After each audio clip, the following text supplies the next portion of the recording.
የሆነ ጊዜ እኔ ሼም ይዞኝ ዩናይትድ እየደገፍኩ ነበር። ለምን ብለህ ይኸውልሽ ፉክክሩ ጠፋ። ከጓደኛሽ ጋር ምናምን ማሊያቸውን እኮ ደበቁት በሆነ ስር ምናምን እንደዚህ አራግፈው እኮ ነው ባለፈው ለብሰው በየመንገዱ ምናምን ስታያቸው የነበረው ምናምን እነሱ ሲጮውብን ምናምን ተነገጥኩ ምናምን እንዴ እኔ ሼም ሁሉ ይዞኝ ነበረ በጣም።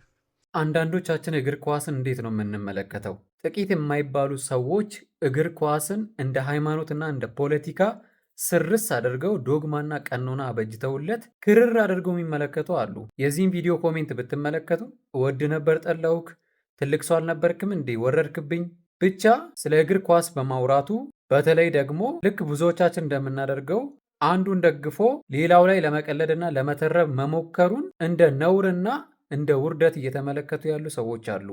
በነገራችን ላይ መልእክተኛው የሰው ልጅ ነው፣ እግዚአብሔር አይደለም፣ መልአክ አይደለም። ምንም ያክል በጎ ነገር ቢያደርግና በበጎ ነገር ቢታወቅም ከዛ ባለፈ የራሱ የሆነ ህይወትና ኑሮ አለው። ኳስ ማየት ይችላል፣ ስለ ኳስ ማውራት ይችላል፣ መበሻሸቅ፣ ሙድ መያዝና መቀለድ ይችላል እንደፈለገ ማለት ነው። እግር ኳስን እንደ መዝናኛ እንመልከተው። በነገራችን ላይ መልእክተኛው ብቻ አይደለም፣ ሴፉ ፋንታውን ላይ እንደዚህ ሲደረግ አይቻለሁ። ኢቢኤስ ቲቪም ያቺን አሻንጉሊት እየተጠቀመ የተለያዩ ቪዲዮዎችን ሲሰራም እያየው ነበረ። የሆነ ሰርሰው እንዴት እንደዚህ ይሰራሉ? እንዴት ይቀልዱ?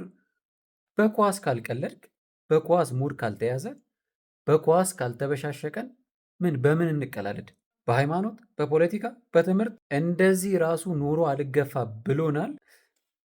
ፕሊስ በቃ አትሰርሱ። ኳስ እግር ኳስ እኛ ቅዳሜና እሑድን ጠብቀን ማክሰኞና እሮብ እስከ 7 ሰዓት ቆይተን የምናየው ለመደሰት ለመዝናናትና ለመበሻሸቅ እንጂ ገነት መንግስተ ሰማያት ለመግባት የሆነ ዶግማና ቀኖና አበጅተንለት የሆነ ክርር አድርገን የምናየው ጉዳይ አይደለም።